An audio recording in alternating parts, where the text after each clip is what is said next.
seen the cleanup crews that are there, a lot of times I see the hoarders are kind of vocal, but do they ever get physical with any of the cleanup crews when stuff's going on? I have never, in my experience, whether it be hoarders or working on, people that come into my practice that we have cleanup crews, ever seen somebody get physical with a crew member. Now, when you talk about crew, you're talking about the junk, right? Yeah. Okay, yeah. So no. Typically there is somebody overseeing the crew and directing them and making sure that everything runs as smoothly as possible. I can honestly say, though, it's not uncommon that I'll see family members get into it verbally and physically. You always appear amazingly calm on the show. Have you ever lost your patience? Yeah, and I think it's shown a few times on camera, but I think what happens is in sort of losing my patience, I'm sort of talking to them in a caring way to sort of say, what are you doing here, rather than getting hysterical and that kind of thing.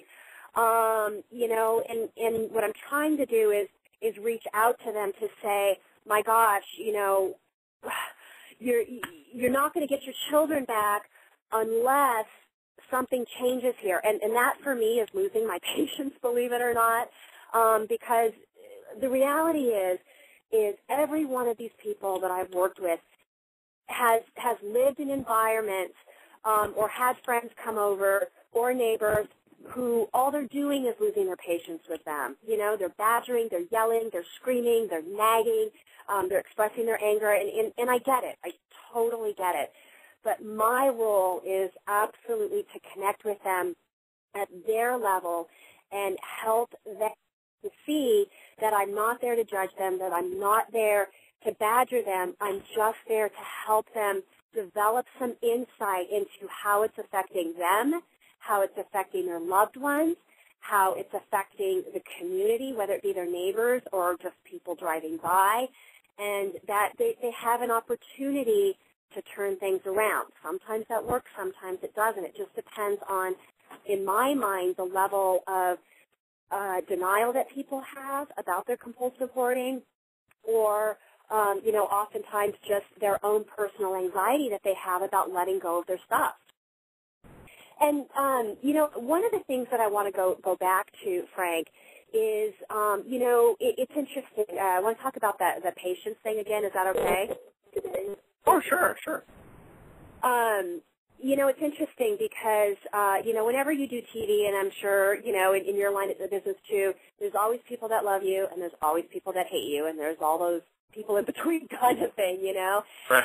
And I think the most criticism that I get is that I'm so patient, and why don't I do something? Why don't I yell at them? Why don't I, and it's like, this is all they've been met with, and it doesn't work, and people will say, well, okay, so you're sitting there and, they won't throw away a broken chair, but yet if they don't throw the stuff away, they won't get their kid back. And I'm going, I get that. Believe me, I get that.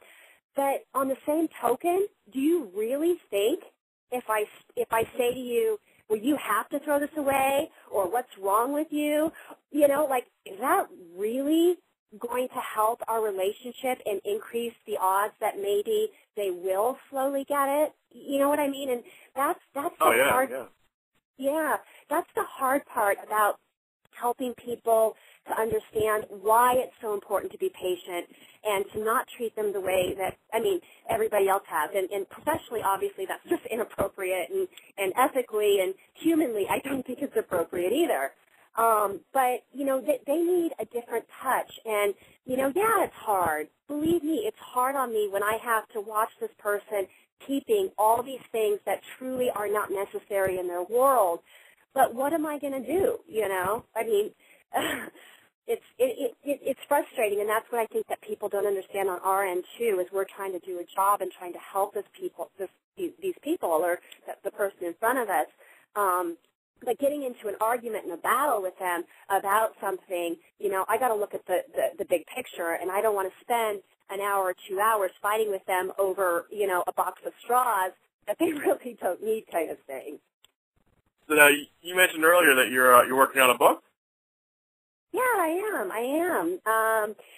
It's going to be released in probably mid next year. I'm in the process of writing it, and it's been sold, so it's definitely a go. And it is basically not about compulsive hoarding, as it is about the continuum of people that have difficulty letting go of their stuff. And so it's really going to be a book that anyone would want to buy in the airport or in the bookstore to shed some insight on why all of us, me included, have difficulty letting go of stuff. In my case, I give the example of makeup that I have from college that I think someday I'll use, which I never have, but I still, hold on to it kind of thing, because I think someday I might use it. But there is a home for it, so there's a little bit of a difference there. And then the continuum of going up sort of the cluttering scale into the hoarding scale, and then some of the extremity of hoarding that we see. And it's really, in many ways, going to be about lessons learned from a compulsive hoarder. Oh. Well, it's funny you brought up about yourself, because I was going to ask you. So working with compulsive people all day now, is your house like immaculate? Well, I can honestly say that working with compulsive hoarders has not changed who I am or the way I run my business or office or home. I've been a pretty neat, organized person for quite some time, a good, solid, probably 25 years. More recently, it would be impossible with everything going on in my life to do anything else, but my plate is so full. So I really sort of run things very organized. I got my calendar in front of me at all times. I've got an amazing staff that works for me at the clinic, where I have the blessing to be able to travel as I do and keep up, the good work that our clinic has in terms of our reputation, helping people with anxiety disorders.